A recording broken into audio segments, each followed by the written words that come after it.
عید کے دن سنتیں۔ محدثین فرماتے ہیں کہ عید کے دن نماز کے جانے سے پہلے غسل کرنا مستحب ہے۔ نبی کریم صلی اللہ علیہ وسلم کے طریقوں میں سے حضرت عبداللہ بن عمر رضی اللہ تعالیٰ عنہ کے حوالے سے لکھا ہے کہ وہ عید کی نماز جانے سے پہلے غسل کیا کرتے تھے، لہذا عید کے دن پہلی بات عید کی نماز کی جانے سے پہلے غسل کرنا یہ مستحب ہے، نبی کریم صلی اللہ علیہ وسلم کے طریقوں میں سے ہے۔ عید کے دن اچھے لباس پہنا یہ بھی مستحب عمل ہے، نبی کریم صلی اللہ علیہ وسلم کے طریقوں میں سے حضرت عبداللہ بن عمر رضی اللہ تعالیٰ عنہ فرماتے ہیں کہ نبی کریم صلی اللہ علیہ وسلم نے ایک شخص کو اچھا لباس، بہترین لباس، صاف ستھرا لباس پہنا۔ نبی کریم صلی اللہ علیہ وسلم نے مشورہ دیا کہ عید کے دن اچھا لباس پہنا کرو، صاف ستھرا لباس پہنا کرو جو مہیا ہو۔ اور نمبر 3 خوشبو لگانا، عید کے دن مرد کے لیے خوشبو لگانا، اس طرح عورت کے لیے رنگ والے خوشبو لگانا، تو یہ بھی نبی کریم صلی اللہ علیہ وسلم کی سنت میں سے ہے۔ حضرت صحابہ کرام سے ثابت ہے کہ وہ عید کے دن خوشبو لگایا کرتے تھے، لہٰذا عید کے دن خوشبو لگانا یہ بھی نبی کریم صلی اللہ علیہ وسلم کی سنت میں سے۔ علماء کرام فرماتے ہیں کہ اصل مقصد یہ خوشبو لگانا، اچھے کپڑے پہنا، غسل کرنا، یہ اس لیے کہ عید کے دن یہ خوشی کا دن ہے، منانا یہ حق ہمیں اسلام نے دیا ہے، اور جتنا خوش منا سکتے ہو، اپنے آپ کو مزین کر سکتے ہو، یہ سنت ہے اور نبی کریم صلی اللہ علیہ وسلم کے طریقوں میں سے ہے۔ نمبر 4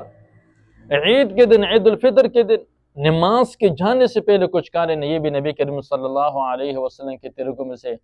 حضرت انس بن مالک رضی اللہ تعالیٰ عنہ فرماتے ہیں کہ نبی کریم صلی اللہ علیہ وسلم عید الفطر کے دن نماز کے لیے اس وقت نہیں نکلتے جب تک وہ کچھ نہ لیتے، اور علماء کرام نے لکھا ہے کہ تھاک چیز کھا لینا، مثلا 3 کھجور کھا لینا، 5 کھجور کھا لینا، یہ بھی الگ سنت ہے عید کے دن، لہذا میٹھا چیز کھانا۔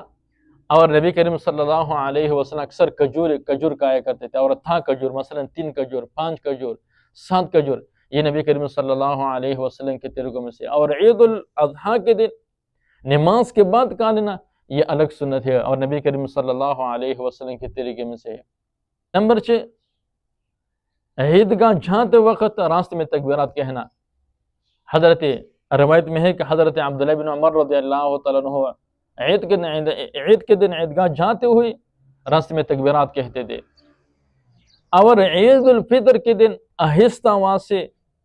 کم آواز سے تکبیرات کہنا، اور عید الاضحیٰ کے دن، عید الاضحیٰ کے موقع پر بلند آواز سے تکبیرات کہنا یہ الگ نبی کریم صلی اللہ علیہ وسلم کے طریقوں میں سے ہے۔ لہذا تکبیرات کہنا اللہ اکبر، اللہ اکبر، لا الہ الا اللہ، واللہ اکبر، اللہ اکبر وللہ الحمد۔ نمبر 7 راستہ تبدیل کرنا، یعنی ایک راستے سے جانا اور دوسرے راستے سے آنا، یہ بھی نبی کریم صلی اللہ علیہ وسلم کی سنت میں سے۔ حدیث میں ہے حضرت جابر بن عبداللہ رضی اللہ تعالیٰ عنہ فرماتے کہ عید کے دن نبی کریم صلی اللہ علیہ وسلم راستہ تبدیل کرتے تھے، ایک راستے سے جاتے اور دوسرے راستے سے گھر آتے، تو لہٰذا عید کے دن راستہ تبدیل کرنا، چاہے عید البقرہ ہو یا عید الفطر ہو، راستہ تبدیل کرنا نبی کریم صلی اللہ علیہ وسلم کی سنت میں سے ہے۔ اور مبارکباد دینا،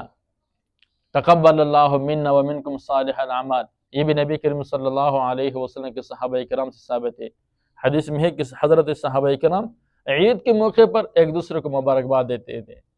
اور مبارکباد دیتے ہوئے یہ الفاظ فرماتے تھے تقبل اللہ منا ومنکم، لہذا مستحب ہے۔ اور عید کے دن گلے ملنا یا معانقہ کرنا یہ بھی اگر